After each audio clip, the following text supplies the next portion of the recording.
So welcome everyone to the Aotearoa Conversations. This session here is Stronger Than You Think, creating the conditions for enterprises to succeed.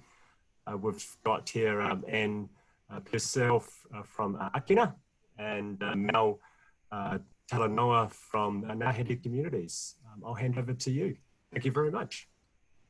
Kia ora. Thank you, Tan. Ko Purcell tuka ingoa. I'm really delighted to be part of this conversation today, talking about Tukawa program from Ngahere Communities and our theme of Stronger Than You Think. Tukawa is a wonderful story to delve into, and I hope we're going to have a great conversation, but I'm just going to hand over to Mel to introduce herself. Awesome, thank you, Anne. Kia ora, my name is Mel Tautalanoa. As mentioned, I'm one of the co-founders and directors at Ngahere Communities. We started Ngahere Communities in 2018, and it was really born off of the back of another business that my friend and I had, which was essentially a content creation agency, and even with that business we predominantly worked with businesses that had a social lean, and we loved telling stories, and that's what we did through content. And then we got the opportunity to work with TSI and a couple of amazing organizations here in Aotearoa to create Ngahere Communities and outwork a co-working space in South Auckland for creators, innovators and entrepreneurs. Cool. So that's TSI being Southern Initiative, and so you're based in Manukau, and you've been there for how long now at Ngahere Communities?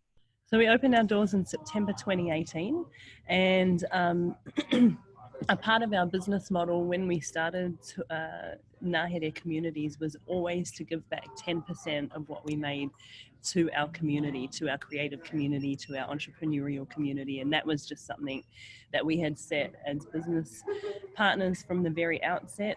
And so when we got into the space, we had all this co-working space available.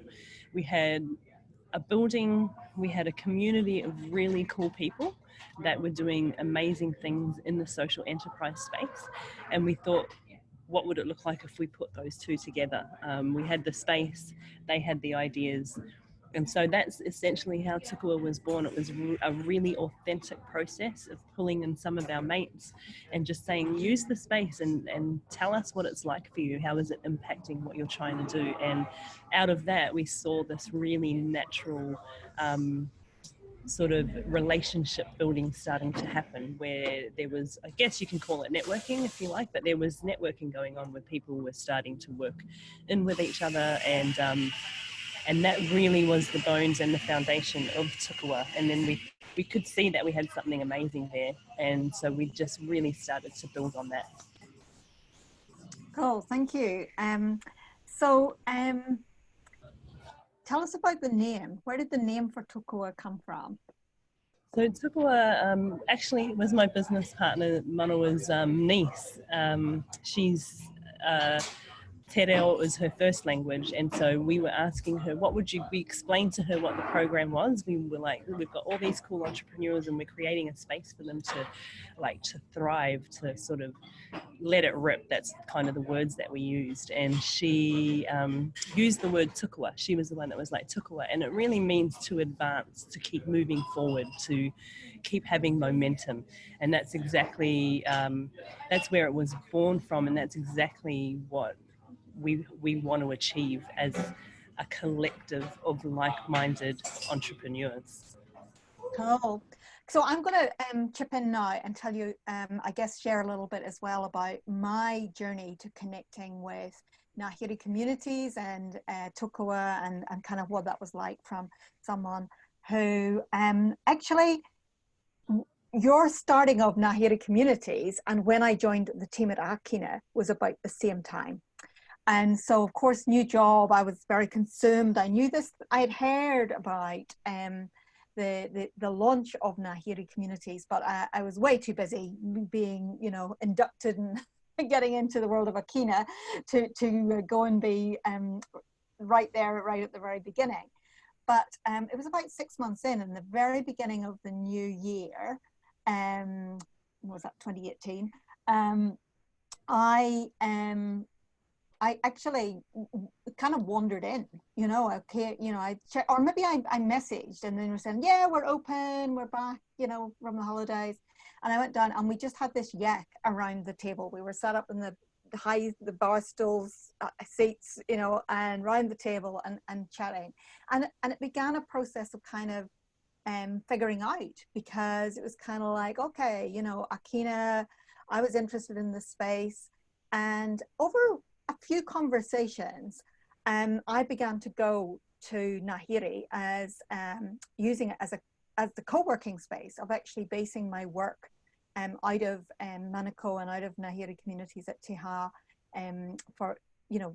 from about February of that year, and began to do some coaching sessions with entrepreneurs in that area, because it just felt a lot different for some people to come to that space than coming into Mount Eden in the middle of Auckland. But equally, there was a process of kind of figuring out and finding out what you guys were doing, how you were creating an environment for entrepreneurs to thrive, and was there a way in which Ākina could be supportive to that. And I think not too far down the tracks, I mean, we booked events and we did some stuff, but the really interesting piece from my point of view was this kind of whānau vibe that was going on around this Tokoa program emerging, and it being something really attractive to be part of and to be supportive of. And equally from your team, from the crew, was inviting supporters in to be alongside with you and the entrepreneurs. So do you want to tell us a bit more, Mel, about that kind of vibe that you were trying to create or started to come through in what you were doing? Yeah, sure. I mean, I think it really comes right back to, as a business, if I can take it right back to our culture and our values and our mission statement as a company, and one of our values within our team culture is that people are a priority. And so I think that underpins a lot of what we do. It's not about the program or what we have to deliver or outcomes. It's the fact that it's people over programs, and there is a real relationship piece to that. And I think that's what we've been able to do really authentically, is just build these great relationships with people, just by opening our doors, having conversations, and being honest with what we have available to them, and being like, it's like a coming together of like-mindedness. And when you bring together a whole lot of like-mindedness, like the creativity just starts to happen. And I think that because we've always made people a priority in our business, it's created quite naturally a flow-on effect of that, is in that we have created a whānau vibe. And the Tokoa program, we don't even like to call the people that are a part of it the participants, because it just feels so clinical, and it's not at all what they are to us. They're so much more like a whānau, they're like a family. And so we refer to them as the crew, because it just feels so much more personal than a participant. So we have been really deliberate, and I think even you mentioned that when you came into the space, that was one of the things that you could sense immediately, that there was just a really cool atmosphere or vibe or energy, whatever word people choose to use. But it's you can sense it as soon as you come in. Yeah, there's definitely something, like some of the people I was meeting, there was like, I felt comfortable working in the space. I could get on with it and get my head down and actually chew through a lot of work. So it wasn't like all conversations by the fabulous coffee maker. So I was getting on with work, but every time I go out to Ngahere, I would find that there was just a natural new connection, a plugging in, and that that kind of began to build, and a bit like the Tukawa name, actually gather momentum. Yeah. In terms of how we were working.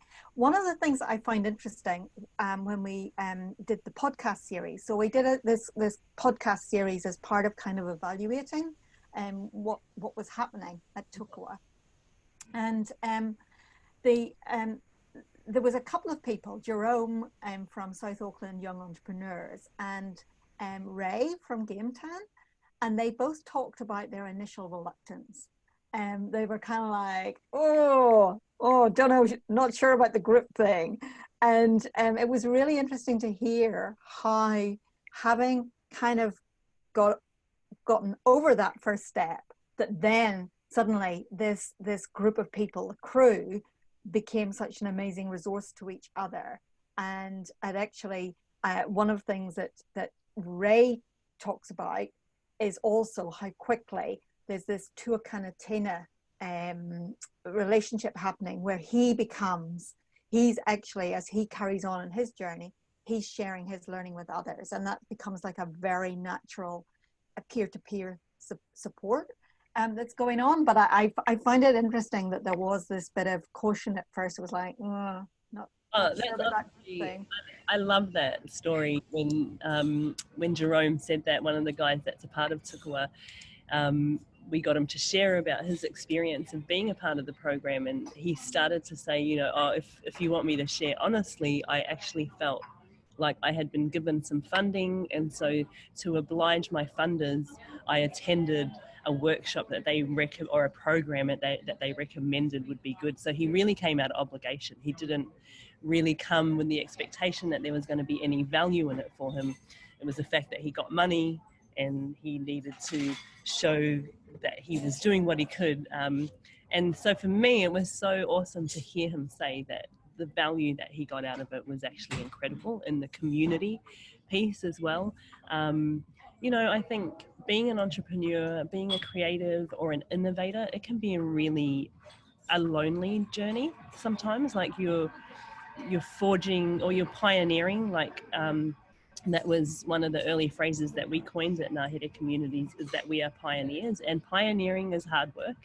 And it's and so that I think to create an environment where we can encourage people to continue to do that is really exciting for us. And I love that they got the value out of it, even though they were hesitant. And then again, for Ray, who you mentioned, Anne, his piece coming into it, he was a little bit whakama, he was a little bit shy, he hadn't really been in a group forum like that, he felt intimidated to come in, like what did he have to offer? And then when he came, we had a kai, we started off with a kai with some food, and then instantly he was like, oh, this is like my family meetings, and it just broke down those walls. And I think if we stay, which we do, we stay true to our culture, we stay true to who we are, and that emulates through all of the programs that we run. And there's this sometimes unquantifiable exchange that can go on between all of the crew. Fantastic. So I just want to encourage anybody who might, if this is sparking anything for you, or you've got questions, either give us a wave or pop them in the chat, and we will, we want this to be a conversation, and not, Mel and I, we can talk for the whole time. we'll carry on, but please bring in your thoughts, your ideas as we go. So we one of when we were talking about that story of Tukawa, we had a whole podcast that really focused around that relationship theme. So I want to shift us to a little bit of a direction change now, and it was that second podcast, which was about stepping stones and the procurement process, and that presented quite chunky challenges for you guys as entrepreneurs yourselves. And do you want to tell us a bit about that, Mel, about kind of, again, it's this, what went before, you got to the point where now we're working with, Tukawa was up and running, but there was a journey to get to there. There was a really painful journey, and I think we actually titled that episode of the Tukawa, the social procurement episode, we titled it the pleasures and pains of social procurement, because it was a really painful process for us. We had been presented an opportunity. As far as we knew, it was just us talking. It was a conversation between us and the funders, and then that got completely taken away, and we got thrown into this procurement process. And in that process, we actually got pitted against other organisations in South Auckland. South Auckland is a small community that were actually our friends and colleagues, and then all of a sudden we were all in this room together vying for the same project. And it was really, to be honest, to this day, I don't think some of those relationships survived that process, because it was quite jolting, you know, and to just suddenly, and we didn't know that had happened, and suddenly walk into a room and then we're like, oh, hi, hello, and then we clicked, oh my gosh, we're all trying to get the same contract. So that was a really painful process, as well as just the amount of work that goes into procuring the work. Like, it was, Manawa did a massive bulk of that work, and she'll tell you about the many nights that she spent in her room crying, just absolutely at her wit's end and frustrated with the intricacies of the process. So it was painful, and it was amazing to actually finally get it across the line. Yeah, no, it took a bit of determination, huge determination to get to that point. And when we did the podcast, there was a reflection coming back from the funding side and those who were supportive of the process, but you know, you were having to follow what was what seemed like the only option available. But some of the reflection is also that there could be learning from that experience, that actually a different kind of partnership approach could be taken that would be sidestepping doesn't sound quite the right term, but actually taking it out of procurement process and into developing the partnership, and that could have been, again, keeping people at the center and keeping the relationship strong throughout. So I mean, it was really good to hear, you know, the reflections on actually there could be a different way that for others in developing this kind of you know, area of work, whatever that might look like, but there could be a different kind of collaborative, more partnership approach.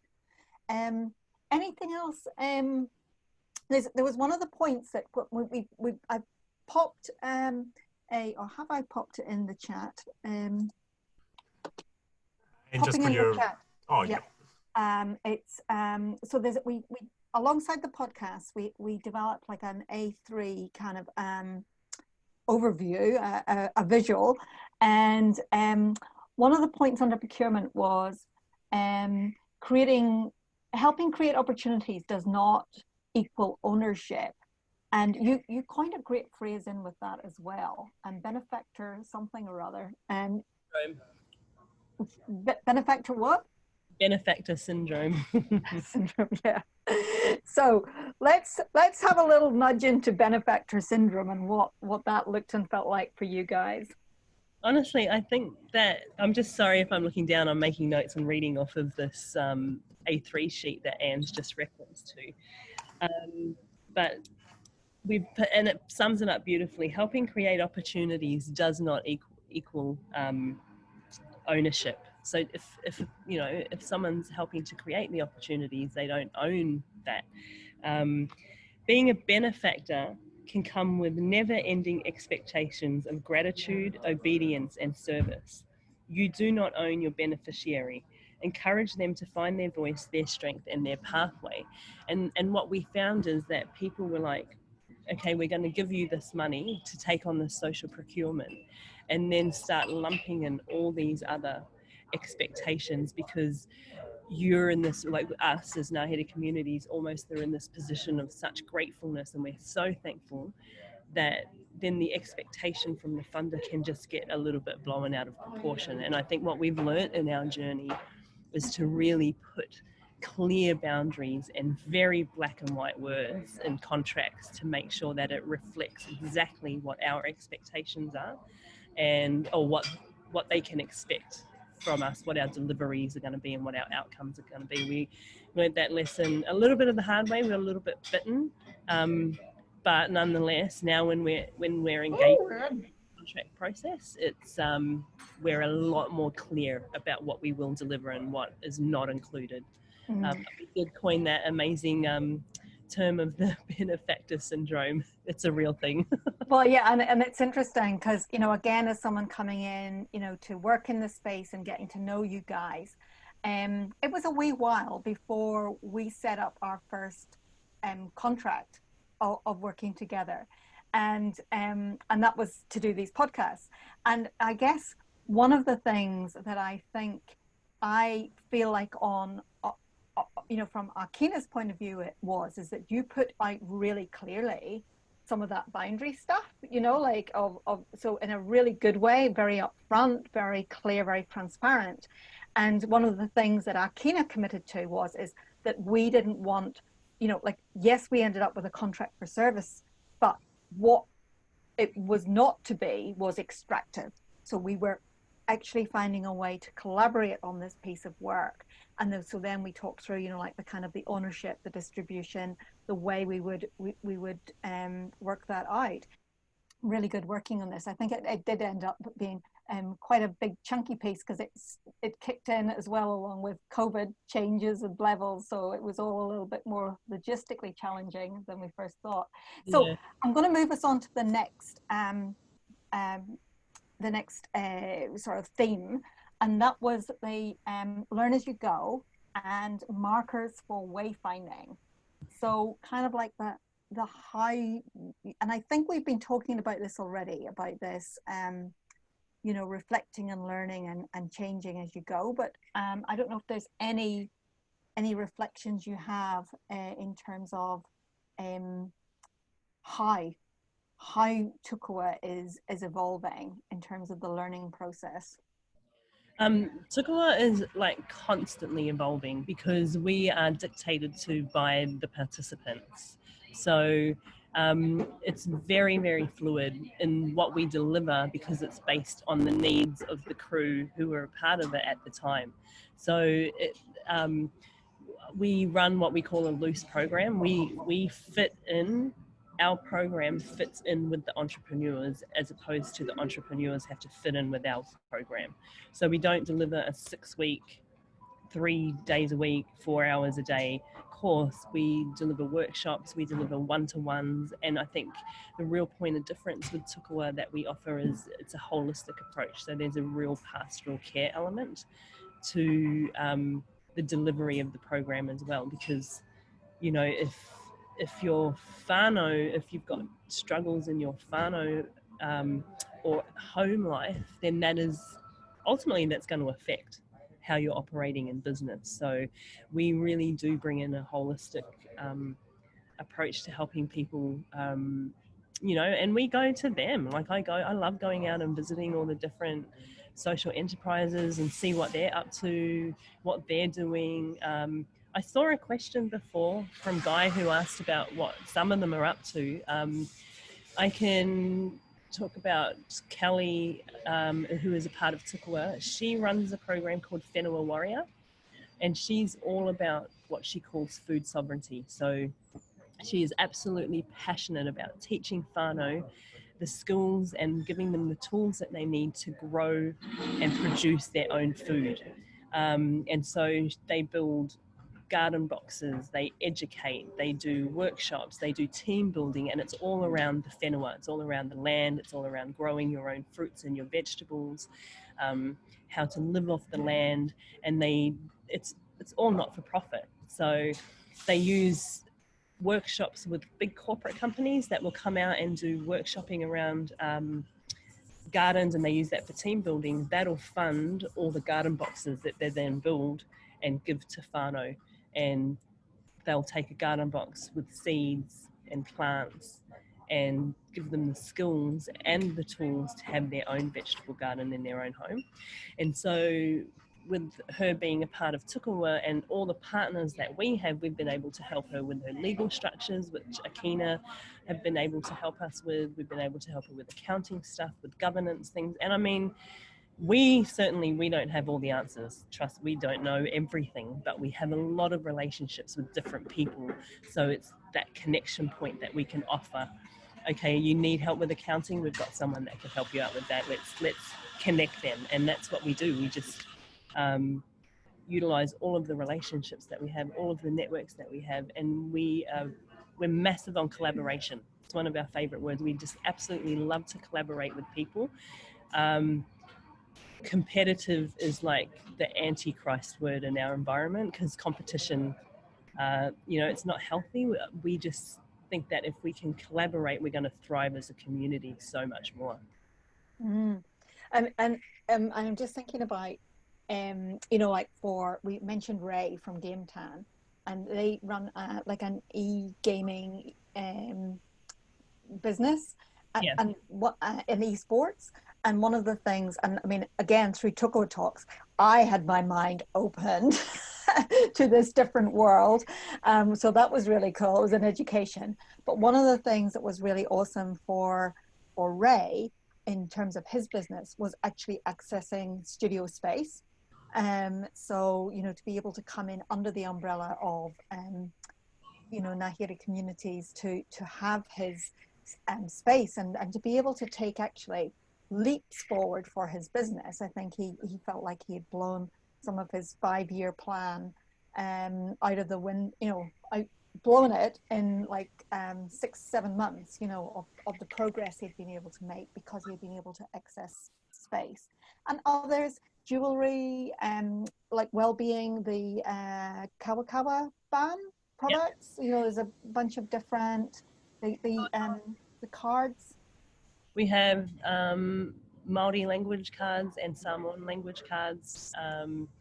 We've got Whenua Warrior. Then there's Game Tan, of course. We have Jerome with the South Auckland Young Entrepreneurs, and Tara as well, who's all about upcycling and reducing waste. And they do amazing things.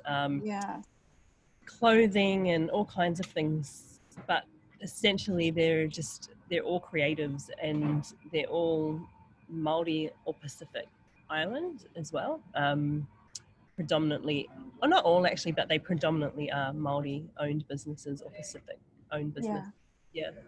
One of the things I noticed, and I thought it was really fabulous, was during COVID, you did a couple of things, and one was Ngahere communities itself needed to do a massive pivot, and so you were really fast, thinking really fast and being really agile. But the other thing that was coming through was this was incredible generosity of sharing really quickly what you guys were learning.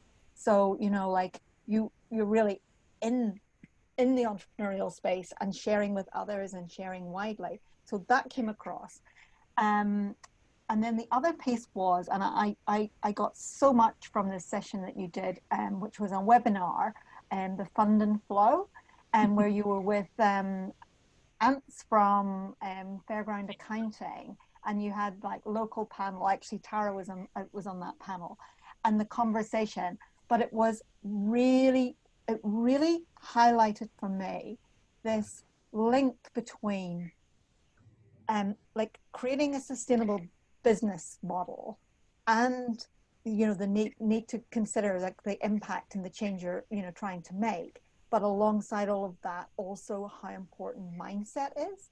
And particularly when Ants talked about like some of the stuff which we often associate with quite hard skills around money and all of that, but the way that conversation flowed was how much the skills that are needed are really connected with mindset. And it was such a clear way. And I mean, I'm sure that podcast is still available if anyone's interested, but I thought it was a really good window into this. There isn't a boundary, you actually have to work holistically around all of that. And, you know, and Ant's saying as an accountant that that's actually often people are coming with their questions. And it's as much about how they feel about money as it is about actually getting the accounts together. Yeah, I think I love to, in that session, Tyrone actually talked about, and we're big believers in this, in money mindset. Like, what is your attitude and what is your thinking around money? And a lot of people don't spend time thinking about what their relationship is with money, whether it's negative or positive. But we all, regardless, have a relationship with money.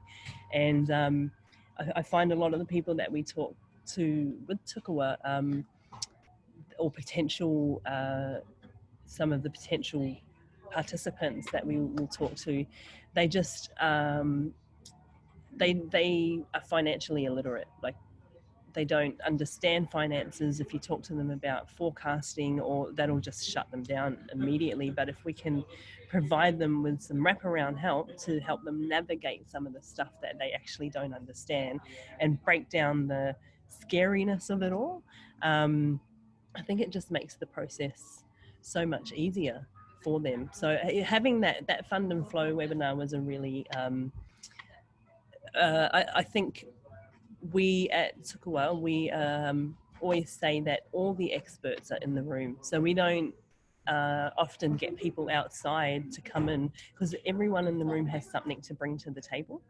And so we often will use people like some of the participants to even deliver the workshops around areas that they're really, really skilled in. And so, for example, Tara, who is a part of Tukawa, she delivered on the Fund and Flow webinar. She delivered on that webinar because she's really skilled around handling funding, around handling money with all different projects, because she has so many different projects. We get different people to talk to their different strengths. So I can see a question here. Sorry, just shush me, Anne, if I'm talking. No, you're... Around the thing I spoke about, how we fit the program in around the entrepreneurs as opposed to the other way around, and what do we have to compromise on. And I think what we've been really super fortunate with is working with funders that are really willing to embrace innovation. And so we've been able to be more fluid with our outcomes and our deliveries with our funders, because they can see some of what we do is really hard to put in a report, like as qualitative data, you know, but you can see it with your own eyes when you're there, but you may not necessarily be able to present it really nicely on a graph in an Excel spreadsheet. And so I think that we've been really fortunate in not having to compromise on any of the things that we want to deliver, to be honest, because we've been really true to our participants, and we've been really true to our funders and what we're able to deliver on. And I think a key thing for Tukawa has been who we have partnered with along the way. So having Ākina as a partner and access to all the networks that they have access to is incredible.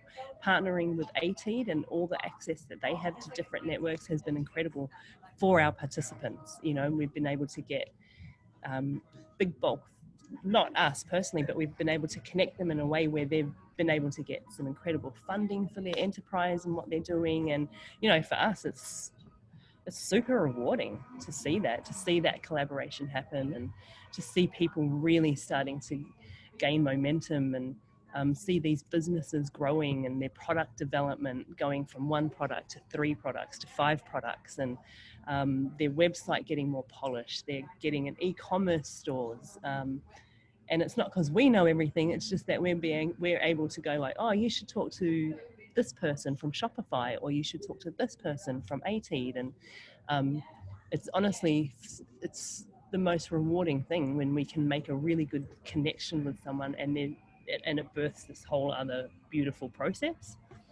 I mean, certainly in a just a very small example of that connect. You know, I think as organisations, we both have a strong relationship working with Foundation North, and certainly the South Auckland social innovation projects, you know, are really closely connected in. But recently, as part of the Impact Initiative, we've been piloting an impact management online tool. And one of the organizations who were highlighted was South Auckland young entrepreneurs, so with Jerome. So it's really lovely when connections come back round, where Jerome's going to join into that pilot, and you know, it just again just keeps strengthening and building on and building on, and seeing how you know, as a funder, the kind of AFI that's happening there, that's the relationships stay, you know, like really important, as well as it just being about not just being about, you know, reporting back on you know, what outcomes for themselves, but actually those connecting across pieces. So the final I think we've definitely talked a lot about people first, and I think that's come through. The final podcast we did was creating an environment to thrive, and again, feel like we've spoken to that. I'd love to open up an opportunity for people to actually, rather than just the tech, the chat box has been used really well, but I'm wondering if anyone has got something that's pinging off for them, something they've heard or something they'd like to contribute into the conversation. Would be lovely to hear a different voice from ours. Thank you, Anne, and thank you, Mel, for the genuine honesty there. That's very clear. This is really facilitating Bruce. Bruce, you asked a question there about the core values, just talking a little bit more about the core values of Ngahere and the enterprises it's helping to succeed. Should we just start off with that? Mel, it's just in the chat there, if you wanted to get the full question. Bruce, that's still something there. You want to? Oh no, I've been dig a little bit deeper into that question. You know, I've been taking notes, Mel, as you've been describing what makes your program and Ngahere special, and I just find it super important that you are clarifying what is your foundation and how it is you want to work and be in this space. And how you've clarified that through the contracts you do and such. And I just think that's such an important point for the theme of this conversation on what is a condition for social enterprises to succeed. Because, you know, if social enterprise, there's no such thing as a generic social enterprise. They're always kind of embedded in their local context, in a culture, in the people, and I think values are a really, really important part of that. So I would love to hear more about that and how you view it. Yeah, for sure. I mean, for us, we sat down as a team. I mean, look, you talk about culture, and us as a people, our culture, it underpins absolutely everything that we do. And I think that goes not just for Māori people, but everyone has a culture, you know. And so it was really important when we started Ngahere Foundation to be very deliberate about the kind of culture that we wanted to create in our space. And so we sat down as a team and we talked it out. We do what we do best, and we pull out our massive roll of paper and all our colourful vivids, and then we just start writing down our ideas, our thoughts, and we came up with a list of what our core values were as a team, and they are, the values of us as Ngahere is that we are pioneers, that we seek to take new ground, and we take worthwhile risks. The second value is that we're entrepreneurs. We create something out of what we have. We use what we have, and we take the initiative and the resourcefulness to make something out of that. We're innovators, so we be imaginative. We use a word, Māori word called haututu, which means that we're mischief a little bit. We make mistakes. We're experimental. We're willing to give it a go, and that's okay. We're creators, so we express ourselves through our unique perspectives, and we work on our craft and making it better. And lastly, I mentioned this before, second to last, we're collaborators, so we work together. Make like a salad, that's what we said, and bring it all together. And the last one is that we're nurturers. So we're looking to the future, we're looking about caring for the future, looking long term for the growth of our businesses, of our tenants, and that means that we need to be patient with people. So that's I kind of hope that answers your question, but those are the values that we came up with to underpin our culture as a team and our space as well. So I think that's a pretty compact list of what we decided, who we are and what we want to achieve. I can guarantee you, I've seen that mischief-making one in action so many times. The pranking videos and just the lightness and the humor that comes through. You know, like you guys, you just prepared to, you know, to not take yourselves too seriously, even though you take your craft seriously. You know, it's that kind of you don't. Yeah, it comes across. Definitely the living the values. We have a little saying in our team that if you make a mistake, you know, amongst our staff, if you make a mistake, you don't get a growling, you get a mocking.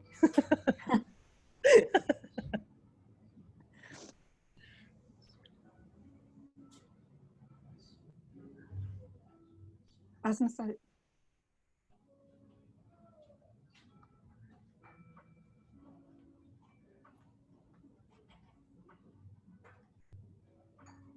gosh, there's a few things coming through here. Oh, and some of it summary. Thank you. Thank you for that, Tan. Well, I think we must be getting towards wrapping up time. You've got a few minutes. Got a few minutes? Yeah, we've got until 2 o'clock. So we'll probably have time for at least 1 or 2 questions. If yeah, no, I'd love. Just got one there, which would be really interesting, just to continue the thread of our own culture. From Guy here about when cultures collide. Do you see that one there, Mel? Yeah, sorry, competitive, I didn't mean it's a dirty word in Māori. I meant for us as a business, just to clarify that. We don't like to compete. I think that, look, if you look at us as a business, Ngahere Communities, we have a co-working space in South Auckland. Literally maybe 300 metres down the road from us, not long after we opened, a very similar space opened up to what we were offering, and they were more aiming for the Pacific market. And so we were excited. We went down to introduce ourselves and hoping that, you know, we identified very quickly that we were actually, while we were similar, we had different offerings. We were much more, had a creative lean. They were much more corporate. We focused on Māori and Pacific businesses. They were very much focused on Pacific businesses, but there was just no interest on their side to collaborate with us. They weren't interested in it. And though we tried to work with them on several things, we just felt like there was more of a competition. And so in the end, we kind of just made the call to just step back and champion what they do, because they're just down the road from us. So we still, from afar, we can champion what they do. But unfortunately, we had to bow out. They didn't want to collaborate. There was nothing more that we can do. So I understand that there has to be a competitive drive that keeps you going. But I think that needs to be balanced out with running over the top of people. And I think too, realizing that another example is during the first lockdown, we pivoted completely as a business and opened up a whole new business called Cornet, which is an e-commerce store focused on Aotearoa brands for Aotearoa shoppers. Now, we're not the first ones that have done that. There's several other marketplaces that are New Zealand focused. There's Pedal, there's Choice, but while we're all offering a really similar thing, there is unique differences in everything that each one of us has to offer.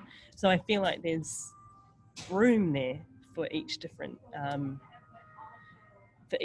one, like, platform, I guess. So it is a balance between, I think what I'm trying to say is, us as an organization, we love collaborating. We love collaborating and working with the team, and we love like unity and the thought of everyone moving forward together. Like, if I win, then your business wins and your business wins. And But then, as Anne said, we're also very serious about our craft and would be keep that competitive edge there. So I think it's a balance. I hope that answers your question.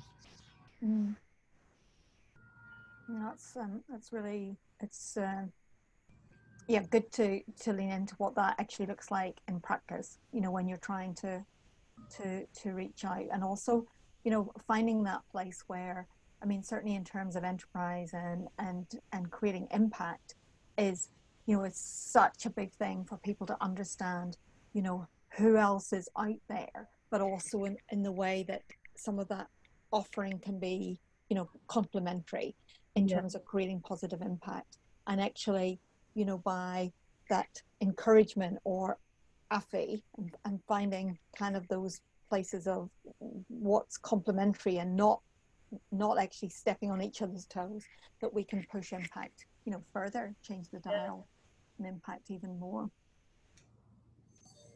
Hey Mel, jumping in here. So you've talked a lot about connections and collaboration, and that's obviously like a really big part of what you do and you offer and you enjoy doing. You know, it sounds like obviously there's a lot of in-person opportunities to collaborate and connect because of, you know, the work you guys do and the fact that it's a co-working space and stuff.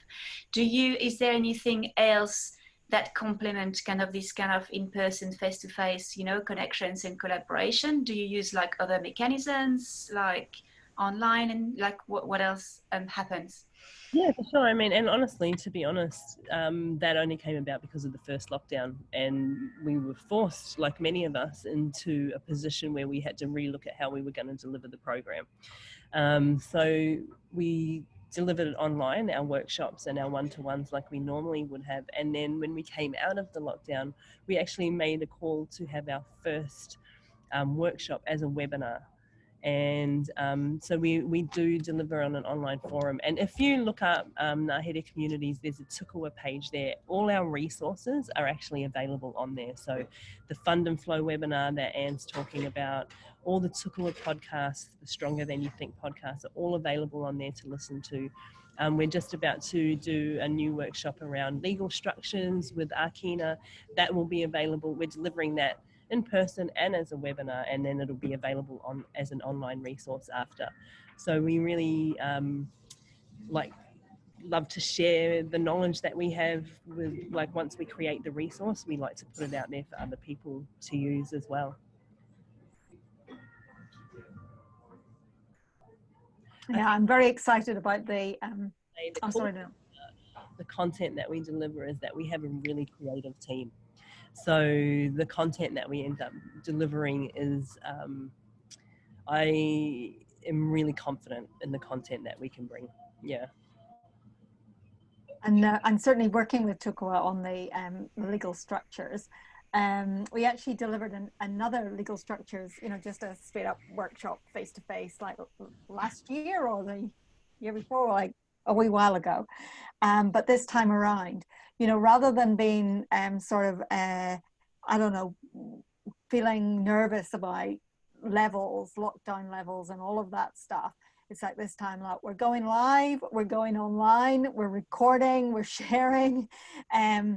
We've got the Tukawa spin on the promotion, and it's such a collaboration, you know, Foundation North, Ākina, Russell McVeigh, Tukawa Ngahere Communities, you know, like all in, but to create something that I hope actually will be a resource that, again, in sharing, is something for others to tap in with, that we can put out there, and in a way that's actually, I mean, let's face it, legal structures, you know, it's trying to find a way to make that content relatable. So that's our challenge for tomorrow, eh? Yeah, exactly. And I think that we can rise to that challenge. Yeah. Got about 4 or so minutes. Now's the time. If that sparked something additional for you, either between a comment and or a question for those in the room, or if the Mel or Anne wanted to add something to the conversation there. I was just going to say, the beauty of being able to shift things to an online forum is that now that we can make the workshops available not only to the Tukua participants, but we can spread it out wider to like the Ākina networks, to the Foundation North networks, because they're also a really key partner in what we do, to like the Tukua guys, of course, to all their other networks as well. So we're able to, like delivering online, we can throw it out wider than just in Manukau, which I think is really exciting. Yeah, it's really definitely. fabulous, Mel. Sorry, Yeah. Anne, you go. Oh no, I was just going to say, you know, that sharing wider, but also, you know, one of the things we're really aware of and coming through in the Impact Initiative is, you know, not just like having stuff to share, but also like entrepreneurs' time is so precious. And so actually being able to access staff at a time that works for you can be such a bonus, because, you know, people are sometimes just absolutely at full tilt and really busy doing the mahi. Yeah, I mean, I'd love if anyone has got, you know, maybe any takeaways from the conversation, anything that stood out, to just pop it in the chat. That would be really helpful for us, and to hear sort of what's, you know, bubbling to the top. But no pressure to do that. I think it's almost a wrap from us. Got a few reactions there. Thanks very much, Guy. Thank you. Thank you.